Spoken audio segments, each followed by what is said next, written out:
Halo GP Mania, selamat datang di channel Downforce Balap, yang akan mengabarkan berita paling panas, serta paling lengkap, seputar MotoGP.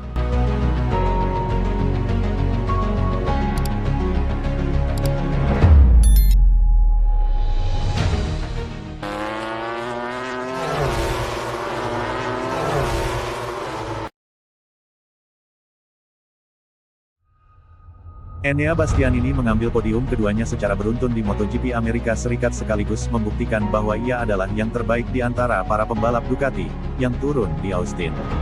Dengan Desmosedici GP24, ia mendapatkan kembali daya saing dan ketenangan yang hilang tahun lalu. Pembalap asal Rimini tersebut tidak keluar dari jalur. Dia telah memutuskan untuk memulai musim MotoGP 2024 dengan kebijakan untuk mengambil langkah kecil, tetapi diam-diam menemukan dirinya berada di urutan kedua klasemen setelah 3 putaran pertama. Bahkan di Austin, Bastianini tidak memberikan terlalu banyak. Ternyata, dia membawa pulang tempat ketiga yang memberinya podium kedua berturut-turut setelah edisi Portimao dan memungkinkannya untuk mengurangi jarak dengan Jorge Martin menjadi 21 poin. Grand Prix Amerika tidaklah mudah, karena setelah start yang sangat baik, ia membuat kesalahan yang membuatnya kembali ke belakang di grupnya. Namun, di kejauhan, kemampuannya yang luar biasa dalam mengendalikan motor muncul sehingga mampu menyalip rekan setimnya Pecco Bagnaia dan kemudian Jorge Martin, menempati P3. Di depannya, ada Maverick Vinales dan Pedro Acosta, yang telah membuat pilihan yang tepat untuk ban medium di bagian belakang. Bagaimanapun, keseimbangan di Texas tampaknya cukup positif bagi La Bestia. Saya berangkat untuk mencoba menjalani bagian pertama balapan dengan baik, tetapi keinginan untuk langsung memimpin malah merusak segalanya, karena saya kehilangan posisi. Kemudian, saya sedikit kesulitan di bagian depan ketika ada begitu banyak motor di depan saya, tetapi bagian kedua balapan selalu menjadi kekuatan saya, tuturnya. Disitulah, saya bisa mengekspresikan diri saya 100%, jadi saya bisa bangkit. Saya ingin menang, tapi saya pikir kami bisa bahagia dengan podium ini. Meskipun ia tampaknya masih kehilangan sesuatu untuk memperjuangkan kemenangan, ex-pembalap Gresini ini secara bertahap mendapatkan kembali daya juangnya. Saya pikir kami bekerja dengan sangat baik di awal tahun, karena basis kami bagus untuk bekerja dengan baik di mana-mana. Yang masih kurang dari saya adalah sedikit eksplosivitas, ia mengungkapkan. Saya akan mencoba untuk memperbaiki hal tersebut sesegera mungkin, karena terutama di sprint race, saya sedikit lebih kesulitan daripada yang lain.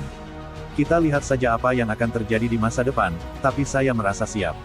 Tidak dapat dipungkiri bahwa Ducati juga tampaknya memiliki langkah maju dalam lompatan antara GP23 dan GP24. Mesin dan sasisnya telah direvisi sedikit, dan ini membantu saya untuk menahan rem lebih banyak, yang tidak dapat saya lakukan dengan motor 2023. Katakanlah salah satu kelebihan saya hilang, ungkapnya. Dengan GP24, kami kembali ke jalur yang benar, meskipun jelas kami masih bisa melakukan lebih banyak lagi untuk meningkatkannya. Seperti yang saya katakan, motor ini bekerja dengan baik di semua trek, karena kami cepat sejak awal, jadi saya senang. Terakhir, dia tidak merahasiakan fakta bahwa dia sangat berjuang secara fisik dalam balapan minggu. Ini adalah salah satu balapan tersulit, jika bukan yang terburuk tahun ini, karena ini adalah trek yang sangat menguras tenaga. Katakanlah saya cukup lelah dan Acosta juga sakit. Itu tidak mudah bagi kami semua, tetapi Maverick jelas memiliki lebih banyak hal.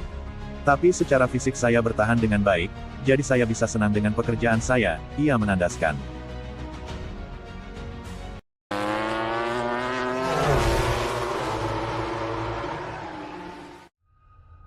Marquez ungkap target rahasia balapan awal bersama Ducati. Pembalap Spanyol, Marc Marquez harus gigit jari setelah gagal finish dalam balapan utama MotoGP Amerika Serikat beberapa waktu lalu. Marquez terjatuh sesaat setelah mengambil alih pimpinan balapan dari rookie Red Bull Gas Gas-Tetri, Pedro Acosta. Marquez tersungkur di pertengahan balapan ketika melintasi tikungan 11 kota, dia gagal melanjutkan balapan dan harus melupakan peluang kemenangan. Meski gagal dan terjatuh, Marquez tidak merasa putus asa. Dia mengatakan sebelum MotoGP Amerika bahwa dia telah mencapai target yang ditentukan sendiri untuk balapan pertamanya bersama Gresini. Marquez meninggalkan Honda dan bergabung dengan Ducati, 5 besar menjadi target awalnya bersama Gresini Racing.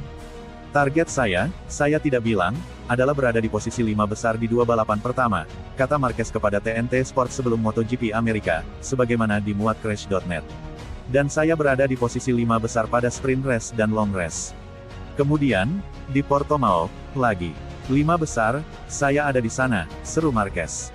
Di Qatar saya bertarung dengan Jorge Martin, di Portimao saya bertarung dengan Pecco Bagnaia, pembalap top di Ducati. Ini membuat saya bahagia, santai, akui Marquez. Awal musim Marquez sebagai pembalap Ducati cukup rumit. Namun wawasannya mengenai target yang ditetapkannya menunjukkan bahwa Marquez optimis dengan apa yang masih akan datang.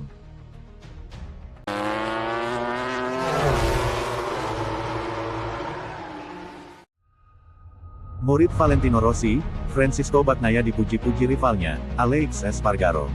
Pembalap Aprilia tersebut mengangkat topinya tinggi-tinggi untuk sang pengguna nomor 1.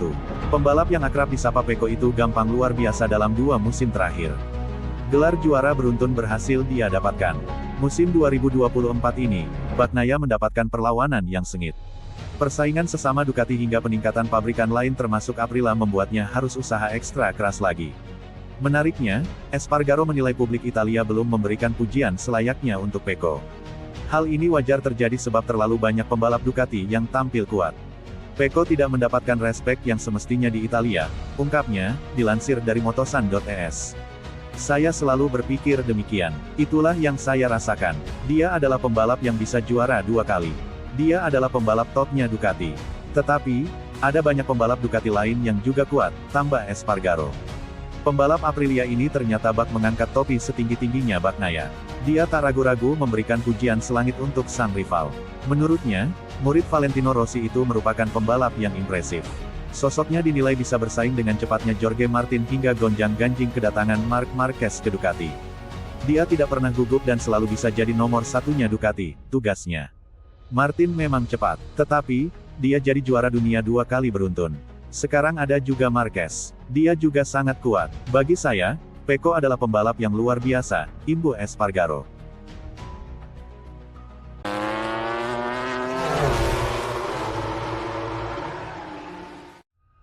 Pilih jalan berat, Dani Pedrosa beri peringatan untuk Fabio Quartararo. Dani Pedrosa merasa pembalap MotoGP asal Prancis, Fabio Quartararo mengemban tugas berat bersama Yamaha.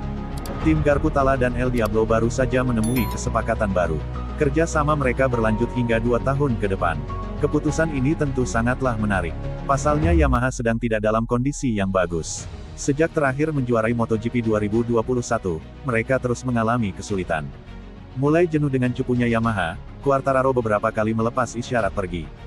Bukannya pergi, kontrak baru malah ditandatangani pembalap berusia 24 tahun tersebut. Kondisi ini lantas menuai komentar dari Dani Pedrosa. Dia merasa Quartararo mengemban tugas yang berat. Hal tersebut keluar dari mulutnya sebab dia tahu betul rasanya mengembangkan sepeda motor. Seperti yang diketahui, Pedrosa merupakan pembalap penguji KTM. Peningkatan performa pabrikan asal Austria itu juga berkat sumbangsi pria asal Spanyol tersebut. Dia masih akan bekerja dengan Yamaha dalam membuat sepeda motor mereka kembali bersaing, ucap Pedrosa, dilansir dari motosan.es. Ini adalah pekerjaan yang tak mudah. Ini bukanlah pekerjaan yang selalu benar. Anda akan menemui banyak rintangan sebelum akhirnya berada di jalan yang benar. Yang jelas, itu adalah tugas yang Anda pilih, sambungnya. Sudah mengambil langkah berat, Pedrosa memberikan wejangan pada Quartararo. Dia mewanti-wanti El Diablo agar banyak-banyak sabar dan tidak mudah meluapkan perasaannya lewat perkataan. Dia sudah memilih jalan tersebut, bebernya. Dia harus paham bahwa dia akan melalui hal-hal sulit dan dia tidak boleh komplain. Hal semacam itu tidak masuk akal. Hal tersebut ditentukan oleh Yamaha, mereka juga yang memilih Alex Rins musim ini. Mereka tahu pembalap mana yang bisa melakukannya. Hanya mereka yang tahu dan bisa menentukan kombinasi antara kedua pembalap serta keseimbangan yang pas untuk beberapa tahun ke depan, imbuh Pedrosa.